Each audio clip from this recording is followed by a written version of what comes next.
All right. Well, good afternoon, everyone. My name is Stella Mayer, and I'm the Director of Alumni and Constituent Engagement at Wilkes University. It's my pleasure to welcome you all to the second installment in our Kernel Connections series. Kernels Connections are online webinars designed to bring lifelong learning opportunities to our Wilkes alumni, no matter where you live, so you can tune in and connect with our distinguished faculty and alumni on a variety of different topics.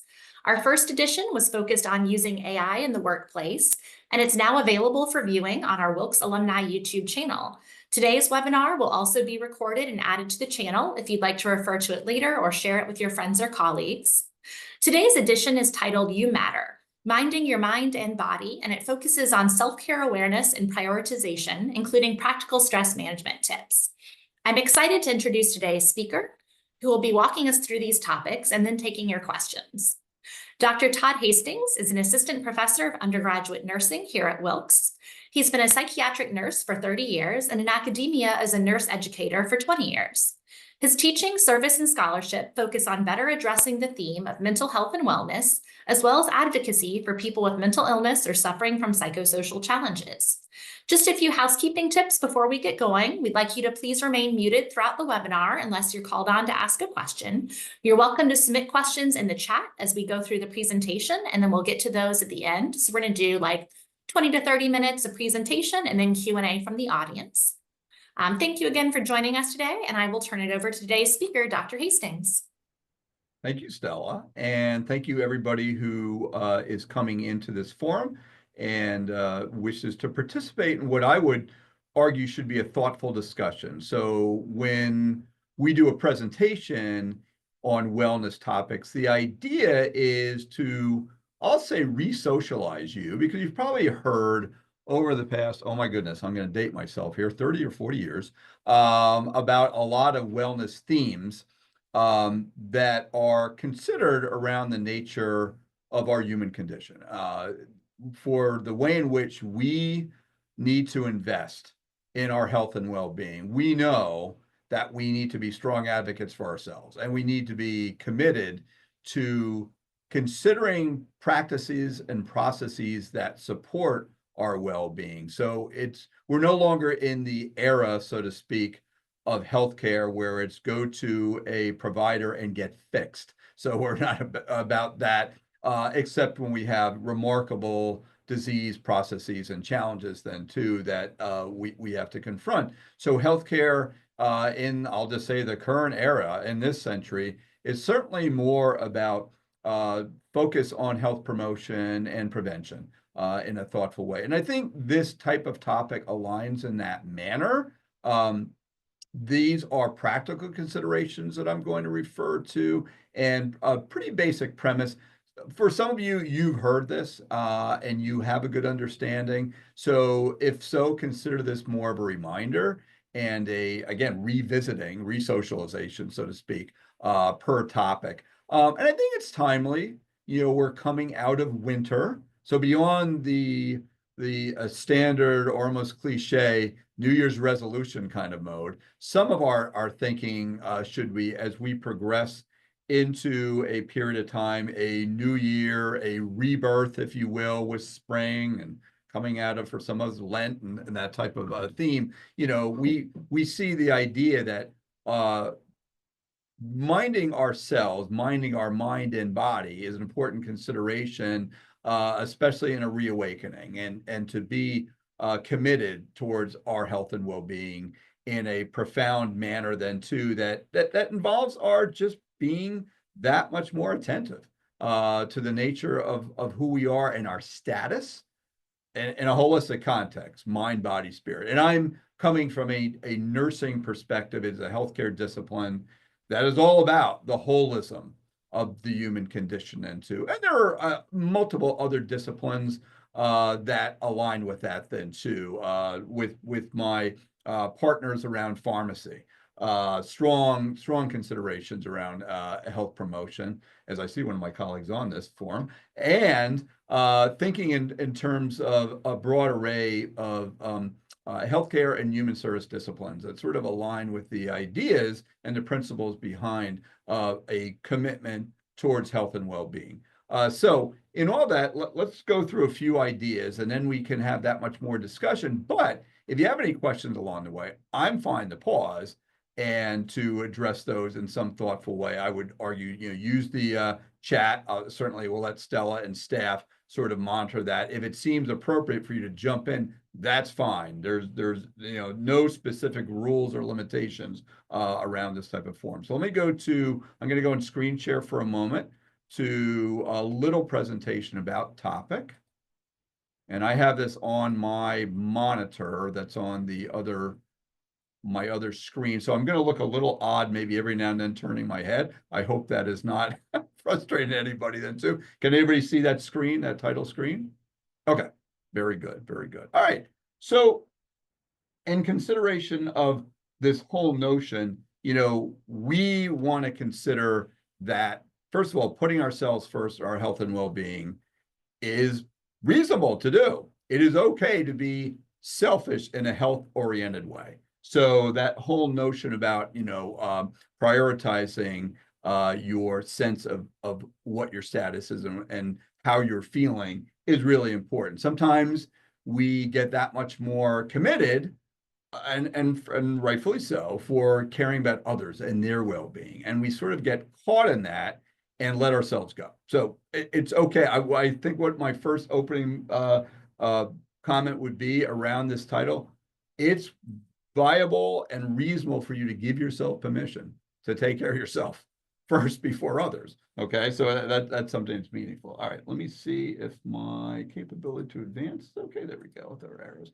All right, so what? Self-care, it's comprehensive at one level then too. Obviously, we do things every day to support our health and well-being.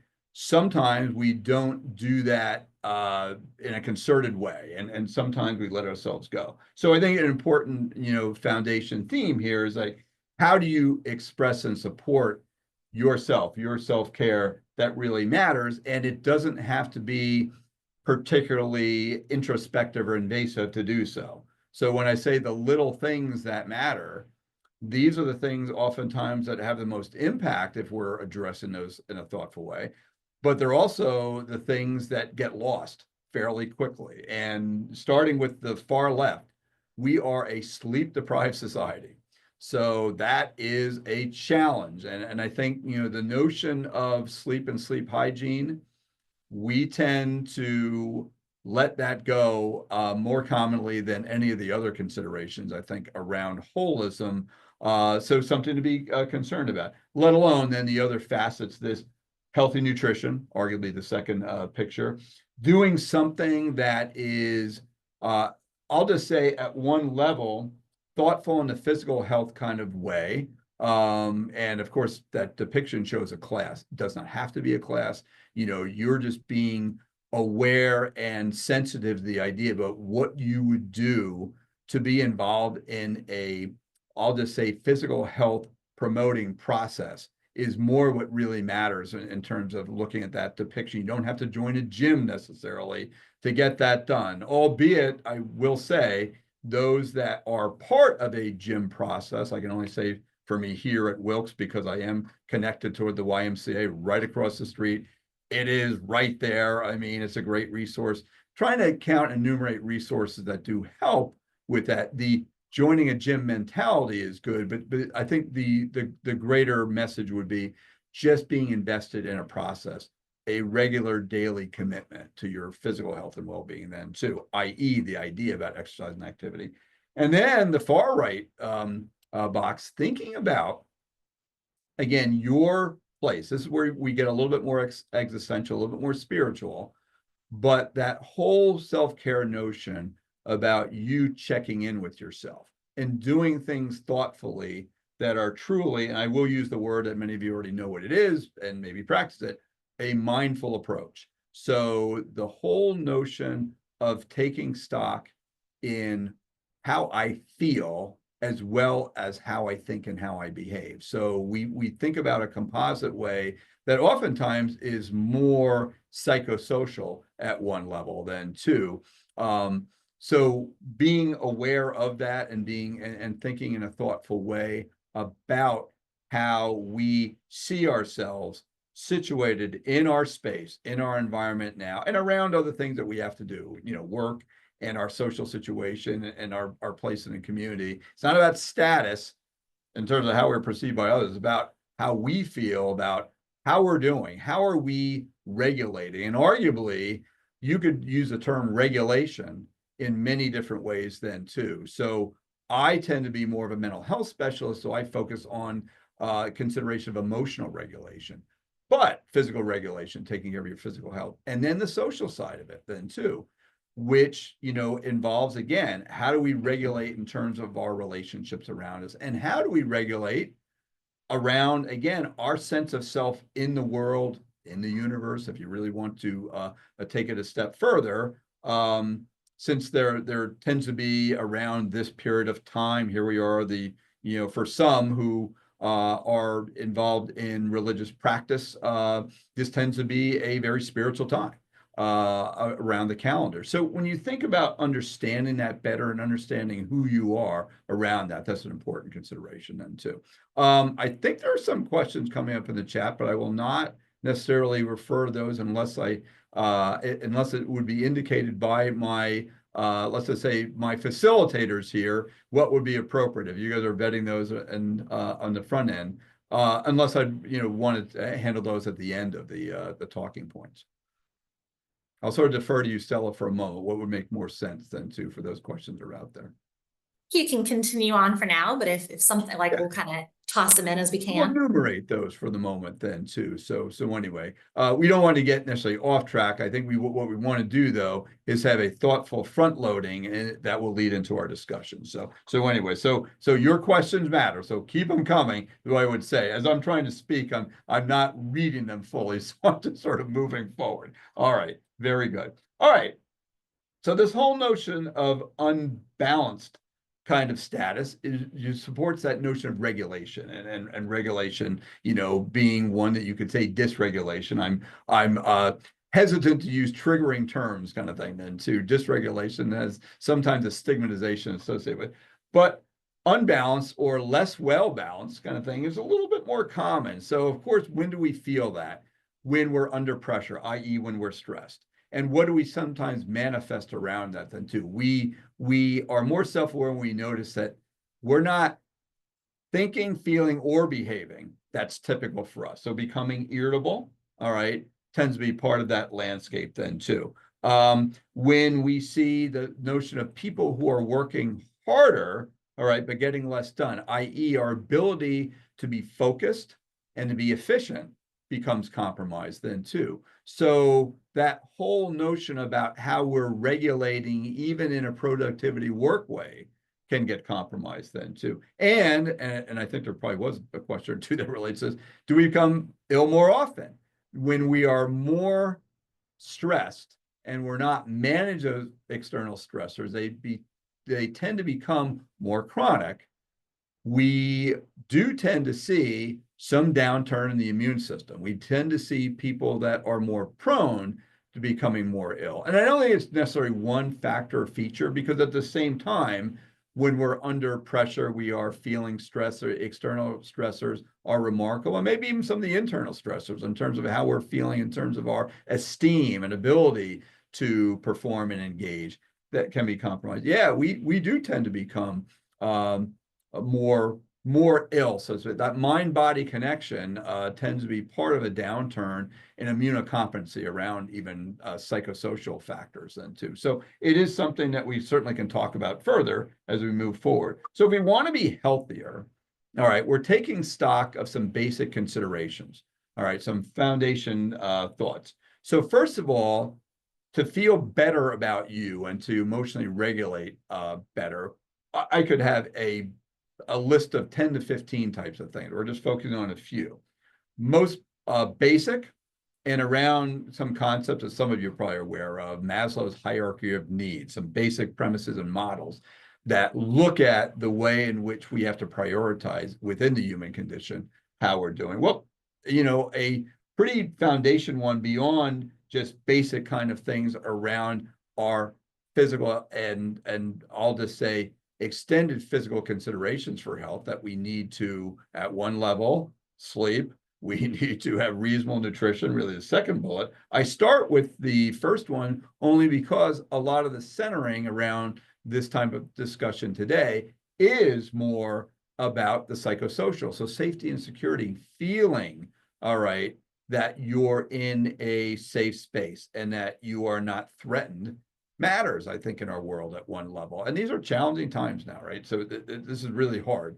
There are considerations around taking care of the basics first before we can elevate, though. And in Maslow's hierarchy of needs, it's sort of a pyramid type of approach. So how do we resolve certain things moving forward? So safety and security is a primary kind of consideration at the base of Maslow's hierarchy around other typically and understood physiological considerations like good nutrition and reasonable rest and reasonable activity then too. So thinking about that in a thoughtful way, that basic stuff, we need to consider, how am I doing? How am I right now? If any of these factors are at one level somewhat compromised from what would be optimal. All right. So, thinking about the way in which we understand those needs, and I'll pick on sleep again, since we are, as I started with, a sleep-deprived society. The whole notion that we have an evidence base that supports that human beings have optimal functioning and thinking, feeling, behaving, in that psychosocial context then too, when they get about 7 hours of sleep. Now, there's a strong evidence to support that. So I'm picking on that one only because it's one that we have difficulty grasping in terms of trying to seek a number, and it is numerical. So as much as we don't want to get caught up in numbers, we know that there are, let's say, reasonable guidelines that are out there from the evidence base, from esteemed research and agencies in even our country, our federal government, that are trying to interpret these types of things then too. So we want to be at least aware of what those benchmarks would be that are supported by evidence to see, okay, how can I do better? If I'm really taking care of the basics, mind, body, spirit, all right, in body mode, we need to be thinking about these things, and they certainly overlap with even the mind considerations and spiritual kind of considerations, psychosocial side. So that's one thing. How am I doing? So you have to be self-aware, you have to ask yourself that question. I think that's a reasonable one to discuss even later. So when you assess yourself and all that, it really comes down to on that psychosocial side, so more the mental health component to it. How are you regulating it in terms of your ability to function and engage? All right. So in roles like work and certainly in terms of other things that we do that are systemic within our community, how are we engaging that?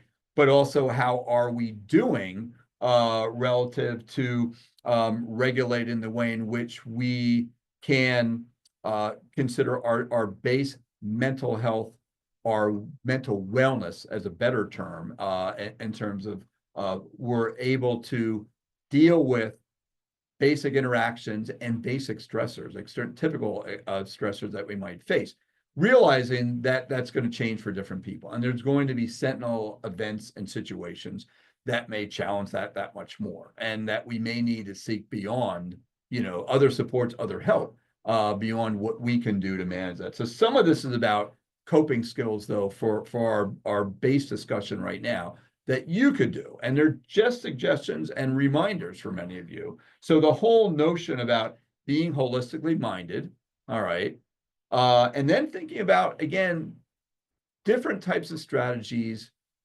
different types of approaches that may be on a subjective level, things that you can put in motion, that you can operationalize, so to speak, for you, because we're not the same.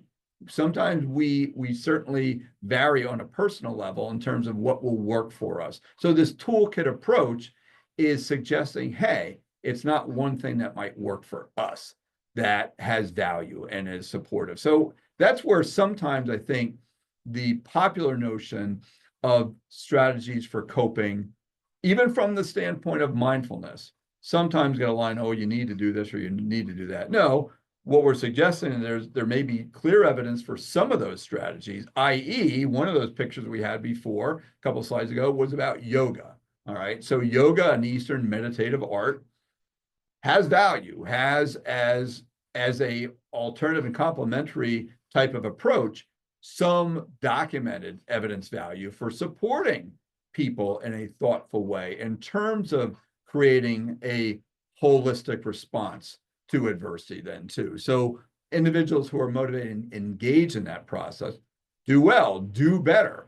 And there's so many different permeations of that than there right now. I know there's hot yoga, there's goat yoga, there's all sorts of different things that may seem a little, I'll just say, unrealistic for you and not practical. But you know what? It's just variations on a theme. And I mean, it's me referring to some examples of things that have, let's just say, public awareness and traction in the news cycles or media and all that then too, that you could do because they have, though, a strong evidence base to support them. So just consider that then, this toolkit approach and the kind of things that we could do that could be fodder for more discussion. I'm going to just suggest a few things here to support. First, at the base, the most important thing in that self-awareness dynamic and status update, why not consider monitoring yourself? Why not consider the Dear Diary approach? All right, then too, with the hope that people are considering journaling in a diary. We refer to this in a more clinical context around journaling. So like people that are being served in treatment, so to speak, certainly are encouraged by clinicians who are providers in the mental health arena to journal. I have students right now that I have at one of the local treatment facilities then too, where we're encouraging as some kind of strategy for those folks who are struggling with their mental health to journal. So look, it's about being self-aware again. It's about being very, very introspective and at this level in terms of thinking about what's going on with me. All right, what are the underlying negative thoughts that I might have or negative self-talk sometimes we think about in the clinical arena that are supporting my not emotionally regulating as well. So why not do that and then be that much more aware of how am I feeling on a daily basis, especially when it gets worse or it gets better. So that whole notion about being able to support some self-assessment and then to consider what are coping strategies that either I might have researched or were suggested to me that I might have picked up from peers or colleagues or in a forum like this or from some type of provider I might have been seeing. How am I doing with that? How am I helping myself to regulate better and whatever form that is, emotionally, socially, physically, however that looks. So you map it out. You sort of look at yourself in terms of the way in which you address certain aspects of your life, then the stressors, as well as, you know, the, let's just say the things that you can't anticipate that come up. And we have a myriad of things that happen into with work responsibilities, with things that are going on in our families. So those curveballs are the things that suggest adversity. And of course, when we're journaling, becoming more aware of it, we are now invested in the path of this self-awareness mindset that helps us better think about what are we going to do about it? What are the solutions that we can try? Again, I suggest a toolkit approach rather than like specific strategic, we'll just do this or do that. Because arguably, if we just take that approach, we sometimes miss the mark. And it's different for different people in terms of the type of strategies that we might do. I think the bigger landscape here for this, though, around challenging negative thinking, because human beings, and I will say this, I'll stick by it, human beings are inherently neurotic by our nature. That's just the base. That there's an evidence base to support that in psychology that sort of suggests that. So the whole notion about our tendency to catastrophize or horribilize over things then too. We tend to become somewhat fatalistic. We use a lot of dogmatic statements underlying about how we think. So if we start thinking about becoming more aware about thoughts that we entertain, where we start saying to ourselves, things have to be a certain way. I must be good at this or else. All right. And if I can't get a better resolution, be it a work situation or a social situation that's coming up. It's awful and I can't stand it. We're good as human beings at saying that to ourselves and to being, again, our own worst enemies, so to speak. So this will definitely generate some discussion, I'm sure, moving forward. But that whole notion about we can all take a step back and sort of think about that script. In clinical practice, we call it negative self-schemas that we entertain. So standing back and thinking, what are the ways in which I think in a counterproductive or arguably at the worst case, self-destructive way around certain aspects of my life? And the easy mark for me being a faculty member here, I'll pick on students just for a second, just to think, okay, we all were students at one point, we can and appreciate that. What are they thinking right now? This time of year in particular, a few weeks ahead of final exams.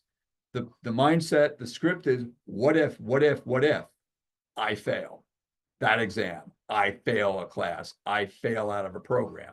So not that that can't happen, but the evidence, if somebody who's introspective and sort of analyzing, looking at not just the numbers, I know they all do calculations about what's their grade average and where they're going, but the whole idea about, being able to make decisions and take steps to improve even that academic performance ahead of or anticipating, some challenges in terms of performance. If they're more invested in that, we tend to see the evidence that supports most people are successful despite their own, how should I put it, best efforts to sabotage themselves, especially going into exams when they're feeling test-taking anxiety. So things like that. So that whole way of being more productive, being more self-aware, and to be able to certainly, at the very least, diffuse some of that tension is certainly some of the goals that we as instructors have and advisors here on campus in an educational setting to do that, because students are just like us. They oftentimes are self-destructive in certain ways then too, and implode right in front of us. So we want to help them. We want to support them. So and all that. So no less than so for us in terms of challenging some of these notions. So a couple specific practical strategies, coping strategies around, again, regulating better, emotionally and physically regulating better, the mind-body connection coming together just to be efficient for the sake of this brief form. Doing things like deep breathing or relaxation breathing. Some of you may have heard the term box breathing as a process then too. So it's rhythmic. It's a biofeedback supported type of behavior and challenge where we invoke our best inhibitory mechanism. When I say inhibitory, physiologically and psychologically, to calm ourselves, to bring anxiety down. All right, then too. And it's so basic, right? Again, the two, thoughtful, slowing our body's processes, especially slowing down what we'll refer to as that fight or flight type of response, sympathetic nervous system mediated types of things that are adrenaline oriented. Bringing that down is positive, but doesn't work for everybody. Some people give up on that quickly. It takes a lot of practice. All these take practice. But that whole notion of even using something that's even more somatic and kinesthetic by feel, progressive muscle relaxation, where you tense and relax isometrically, different body parts, and you do it in phases, head to toe. All right. So you slowly, rhythmically, isometrically tense, relax, slow, taking about 15 to 20 minutes to do that. And no different for relaxation breathing, probably not as much time it needed for that to really make it work. So a couple of strategies there. And then one other common one then too that supports a self-adoption type of process easier, but it's a little bit more sophisticated. Visualization, or also referred to as guided imagery. So that whole notion about that quintessential, safe, soothing, calming vision and image then too, that sort of brings us to a positive place. So that whole idea, what can we do to support something that is self-soothing? And arguably, these are that much more powerful when you pair them after learning and practicing these techniques to put them together, all right? And maybe even combined with a some type of thought mantra, a soothing word or term. It could be the word peace, all right? When you're doing breathing, when you're breathing in, you're doing box breathing, you're repeating a term that's self-soothing. So that might be helpful, but it doesn't matter what the word is as long as it's soothing to you. could be the name of your dog. It could be, some object that you just value that sort of brings you solace or peace. So those kind of things are just for the purpose of our brief discussion, just fronting a few different ideas that are practical and easy to learn, but they do take practice, is the caution, and commitment to be able to engage them. And they certainly support better emotional and physical regulation, all right, in terms of that stress response and managing stressors. Now, quickly, before we close, in terms of this presentation part, the grounding for all this is around a theme that some of you may have heard, emotional intelligence, and too. So that whole notion about where do we see ourselves making healthy decisions for ourselves in again, a concerted and thoughtful way. The intersection between cognition, reasonable mind, and emotion, all right? The feeling part is this wise mind. It's a model, but it makes sense. The fact that our feelings and our thinking about things come together, the way in which we integrate these then too. So we are much more self-aware, and we're much more able to make decisions that support our health and well-being, our mental wellness and our physical wellness, when we consider from a mindful perspective, emotional intelligence at the foundation of that then too. So in all of that, just consider that grounding then too. And then what flows from that is this broader practice that has been a best practice adoption around mental wellness and I'll just say emotional regulation, mindfulness as a practice then too, which supports, again, intersects some of these common themes that we're talking about. But it is all about that awareness in the moment.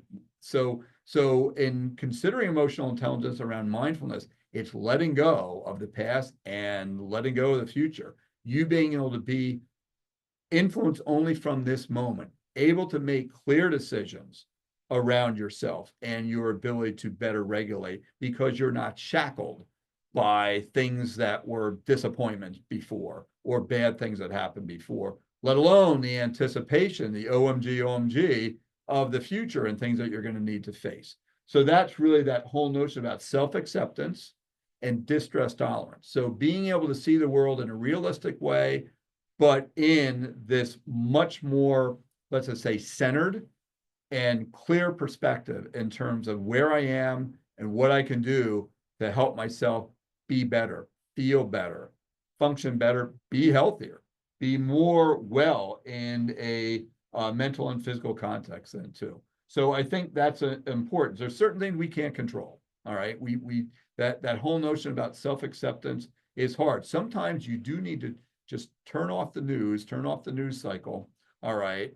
And not be, as I say, influenced in something too by these things that you don't have remarkable power over then too. So being invested in sort of understanding your ability to control those things right in front of you, and certainly how you respond to stressors in certainly a emotional context in particular is really important for us to consider. So in wrapping up, I think the other part that I would just sort of close with is the idea that we do better by thinking more positively, but how do we get there aside from just our being invested in self-awareness and having some confidence in some approaches, some strategies to manage our stuff better?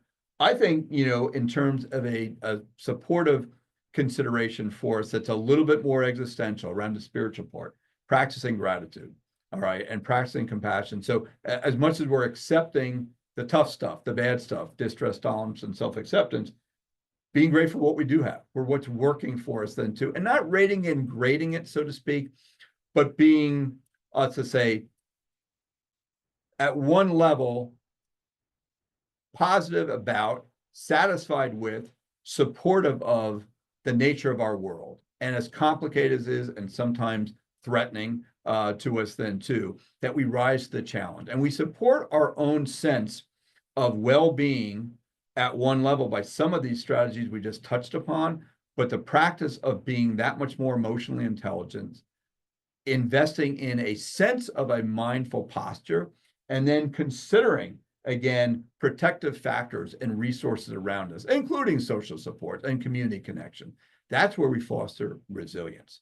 The ultimate long-term consideration around being that much more able to be, let's just say, self-reliant around facing adversity. So I think those considerations matter.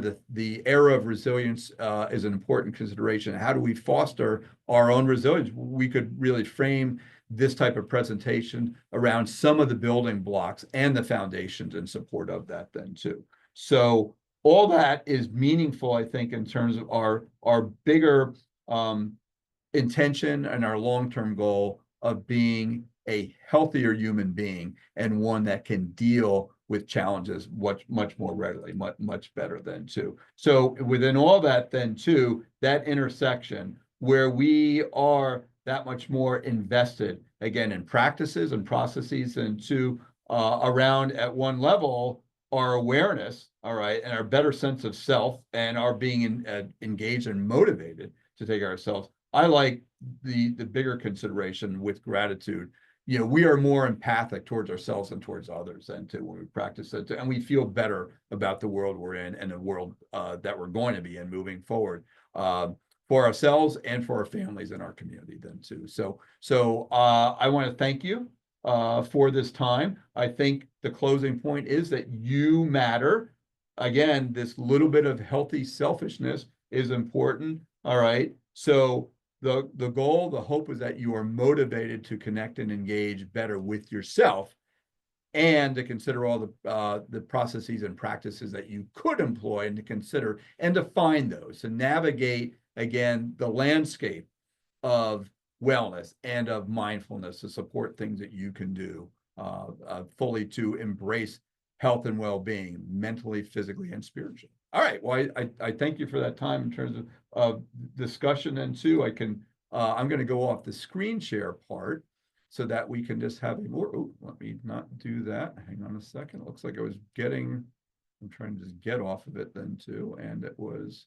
All right, let me just get back to us. I think somehow I got back on my monitor and I didn't get there where I needed to be. So let me just X out of that then too. Stop share. There we go with the command and sequence and too. All right. Thank you for the opportunity here then too. Certainly grateful to alumni engagement then too. Why don't we do some Q&A and have a little bit more discussion?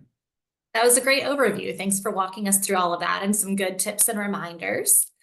We have a first question from Donna from the class of 85 when we're talking about sleep hygiene. She mentioned that it's difficult to get consistent sleep all night and she's waking up in the middle of the night. Any tips for what to do if you find yourself waking up at 1 or 2 in the morning? Do you lay there? Do you get up and do something? Mm-hmm. At one point, and that's probably the bigger challenge for many of us. It's not as much getting to sleep. I mean, we can all in the front end practice better strategies around sleep hygiene with lower lighting in the evening, less screen time, maybe even that quintessential warm milk, that whole tryptophan dynamic. It actually is real to a great extent then too. Yeah, it's usually that getting up part that's sort of the harder theme to address and to get back. So there's nothing miraculous here, but what I would say is, again, at one point, if you're just lying there for 30 or so minutes, I think it's okay to get up, all right, and sort of not dwell on that, because sometimes we feel more anxious around that extended time where we're not trying to get back into a calm sleep kind of mode. But I would say in the getting up, this is when we should invest in a mindful type of approach. So practicing some of these relaxation strategies that we just were putting together, be it, again, some form of relaxation breathing or some of the other kinesthetic and mindful approaches might be helpful now. What we don't want to do is get up and get back on the phone, the smartphone, or flip on the TV, and look at the news cycle. We don't want to, re-engage or reconnect with triggering types of, let's just say, things that we would arguably find comforting from a ritualistic standpoint. When you get up early, you turn on the news, the people on channel wherever it is, channel 16 or 22, 28 here close, they're up already. Hey, I'll start my day earlier. I think if you still not attain reasonable sleep, I think it's appropriate to sort of say, look, get up, all right, not necessarily dwell in that same space. Let's go to a different space. Low lighting, let's practice some mindful strategies that support, again, a more relaxed or quiescent type of posture that we're in that would support getting back to sleep then too. I would say also over-the-counter strategies, yes, they are out there then too. I'm not going to say they don't have benefit. I'm not going to comment on those, let alone hypnotic medications and things like that. But I think those are the extreme. I think that, that would be a short-term type of approach, and that you'd want to titrate off of that fairly quickly then too, so there isn't a dependency dynamic then too. So that's just my only other thought there. I'm not sure if I fully addressed that. It looks like there's a few other questions from Donna. Should I stay in that thread? Let's talk about journaling a little bit more. You introduced to us the idea of journaling and gratitude journaling. Sharon from the class of 84 was wondering, how do you Okay, use these later? Should I you see share them that. with a Okay. therapist, or Okay. Well, what's the I best think way that to is, purpose that? yeah, I think that is helpful to share with a therapist or a significant other who's concerned for you and who may have some insight about the nature of our ability to break down self-talk, just because they may be motivated to do the same. So do you need to have a professional that does that? Well, not necessarily. So the whole idea behind utilizing certain foundation kind of principles, I only alluded briefly to CBT, which is cognitive behavioral therapy. All right. So there are, beyond professional therapists, individuals that can use CBT principles around processing and counseling, but also us. We can use those principles. So what are we looking for? We're thinking about our negative self-talk at one level. That's really undermining. And why CBT at the forefront, cognitive behavioral therapy, is such a staple in psychological services and in psychiatry then too as well, in terms of people getting help, is that we see this common thread around, again, our own human frailty and neurosis, as I alluded to before. So we tend to be able to sort of look at things that are written down on a paper, and it doesn't matter what you use, a tablet, a booklet, it would not matter. There are, if you Googled CBT worksheets, you can find a whole bunch of them. But this whole notion of breaking out, looking at those negative schemas, meaning where do I have what are more negative thoughts around any situation? So if I have something, a deadline at work, I don't think I'm going to be able to meet it. All right. Okay. So it's like, oh my gosh, it's this foreboding thing, and I'm anxious about it. But in all that, my thinking tends to be that if I don't make this deadline, it's awful. It's terrible. And I'm awful and I'm terrible. So it's subtle. I'm not going to say it's going to jump out at you in the page, but you look for these threads, these strings of your thinking that sort of lean in that direction, that tend to be, again, not just catastrophic at one level, but tend to be self-deprecating, tend to be negative about how you in a negative way evaluate yourself. So if you journal enough around how you respond to stressors, challenges, deadlines, those kind of things then too, or things that have to happen, you inevitably will find this negative self-talk. It's like software. All right. There's sort of a primary thread, and then there's a secondary thread that you sort of dig down and look at. So you need to challenge that at one level. And part of that thinking is, wait a minute, and pushing back, it's like, where's the evidence that anything here is awful or terrible or horrible? All right. Then two, disappointing. Would you prefer to meet deadlines at work then too, and not get chewed out by your boss or get some kind of negative, I don't know, performance evaluation? Sure. But again, we over amplify the negative nature of certain things. And this comes back to the old adage, I hate to say it, folks, don't sweat the small stuff. It's all small stuff. When we say that, then too, we need to regain perspective on what really matters. And arguably there are certain things that are very difficult. Obviously, somebody who's incurred remarkable loss, somebody passes away in their social reality, they're victimized in some way, or around some kind of mass casualty type of situation, and got it. Those truly can stand out in terms of the litmus test as being awful. But many of the things that we face, many of the stressors are, let's just say, are not 100% bad. If they were less bad, only 50% bad, that's more positive thinking. I know that sounds a little antithetical, but the way in which you put things in perspective, especially around distress tolerance and self-acceptance of the things that are in front of us and challenges, that's a different way of thinking. So I hope I sort of analyze. Yeah, if you're seeing somebody who's a therapist, so bring them. Absolutely. They can certainly be a resource and help you process better that those journaling threads and the things that you see. I think that is important in that regard then too. But can you do this on your own, or do this with let's just say, a esteemed peer, some friend who can support you in a meaningful way without a lot of bias towards it? Because you want to be as objective, and as, let's just say, as confrontational with yourself as you can be. That sounds like a bad word, but being honest, with yourself about how you're doing, how you're feeling, your status. So if that's going to be more meaningful in terms of you working forward and making progress, especially if you're doing your own mental wellness oriented activities, including, again, journaling, where you're trying to find out what are the negative things that I'm entertaining and how do I modify those to be more positive, and therefore to feel better about how I deal with stuff and feel better about myself and who I am. I think a lot of people think of journaling as long form journaling too, where here you've got this book full of lined pages and you've got to fill it up. But Yeah. there's some great, like you were Yep. speaking about the CBT workshop worksheets. There's some great bullet Sure. journaling where you can find mood trackers or gratitude charts, or like different things that don't feel like you've got to sit down and write an essay to. But you Absolutely. can kind of use those charts to help you then have a conversation with a healthcare professional as well. Yeah, you want to be able to stick to it. So you want to be motivated. Look, no more than a page. All right. And I would argue even a paragraph is meaningful. And whether you want to do it bullet points or narrative, you're just being honest with yourself.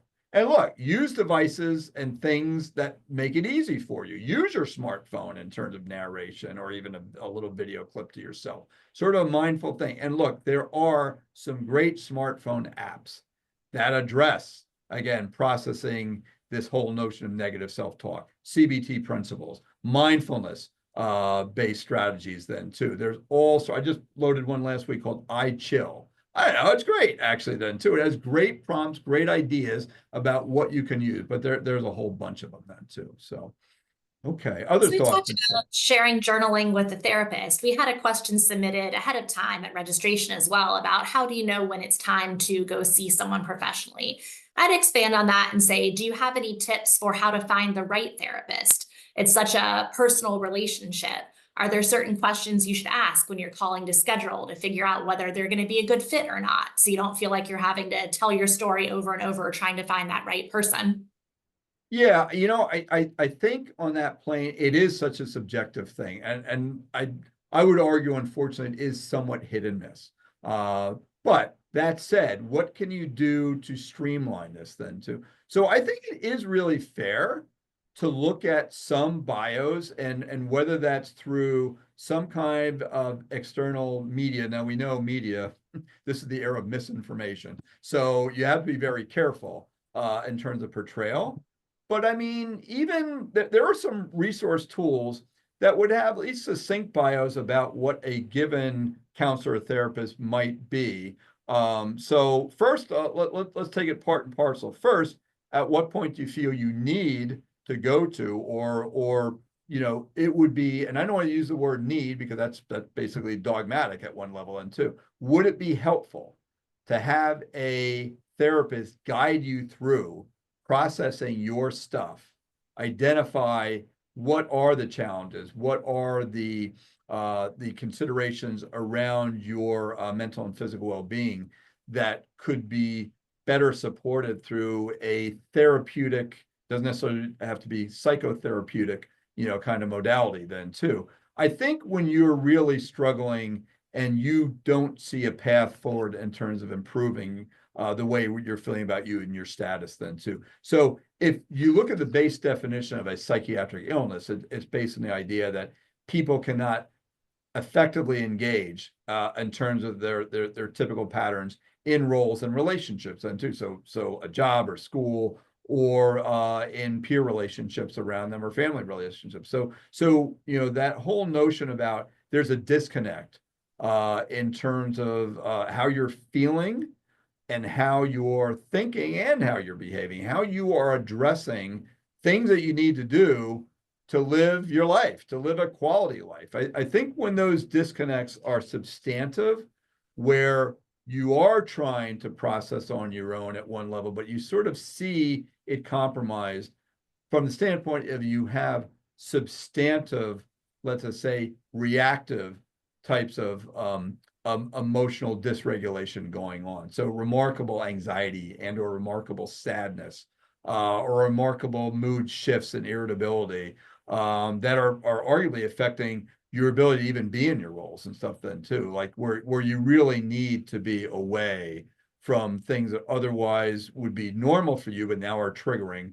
And arguably it takes it to a whole nother level if you've been a victim of something that's traumatic and something that's happened remarkably. I think at that point, it is important that you recognize getting help to help me get through, navigate, process, and be able to, seek my own wellness away from an illness dynamic where I'm compromised, where I'm not able to effectively address my life in a substantive way. I mean, I think that is a litmus test then too. I think, when you find you've tried some strategies to deal better, in the past was more, we'll sleep on it, but that's not working and something too. And you're not able to do your own processing and reimagining how you could cope in a moment with whatever strategies, some of the things that we mentioned or others then too. I think then it is time to sort of seek help. And in that seeking help, there are a few tools, find a therapist tools under the Substance Abuse and Mental Health Services Administration, SAMHSA, which is easily navigated, as a web link. And even in that more popular press periodical, it's not all perfectly evidence-based, but I'll refer to it as being helpful, Psychology Today. So that base sort of more media-ish kind of periodical also has a find the therapist type of tool. So within that, you start base mode, who's close, who's accessible, because it does matter. You don't really want to pick somebody who's a counselor or therapist who's miles and miles away then too, but within reasonable proximity to you, certainly within an hour. And then again, unfortunately, you have to vet the basic processes around these things. Who's accepting new patients? They usually do say that on these platforms I just mentioned, the SAMHSA or the Psychology Today Find a Therapist mode. And they do have a little bit of insight listed on their bios around what their specialty areas are then too. And then, of course, the ultimate parameter, unfortunately, is what kind of insurance do you have and who's accepting it. So then you've got the financials around that then too that you have to connect. So within your insurance provider, arguably, you probably have to have a special number around mental health services in this regard that you would need to call, because these are usually called carve-out type of service distribution through your primary insurance. And then, navigating all that, it's a lot. Now, I would say this, in terms of cutting to the chase and streamlining some of that, you can actually call certain public domain names and access points into around either phone or internet contact that we'll refer to, one that's sort of regional to us called the warm line. And I know I'm not speaking to everybody who might be on this forum then too, so this is a little bit more local context. But in Pennsylvania, there are several different regions that have a 211, dial 211 warm line that gives you a sense of resource acquisition, finding therapists, finding support groups, things like that then too. And in local mode for Luzerne County. I'll just speak to that briefly. There is such thing as the helpline. That's sort of a merger between that resource support and even crisis access point. And for us, it's 570-829-1341. But that sort of mirrors and is linked to, at one level, the new 988 psychiatric crisis line then too, when people are really struggling, i.e. when they're thinking about hurting themselves or others, or there's disordered, that would be the line to call in that regard then too. So I think that whole notion about using resources, thoughtful community resources, some of those basic ones are helpful in terms of streamlining the process to find a therapist. We're getting close to the end of the hour here. Does anyone else who's on the call have any other questions today for Dr. Hastings?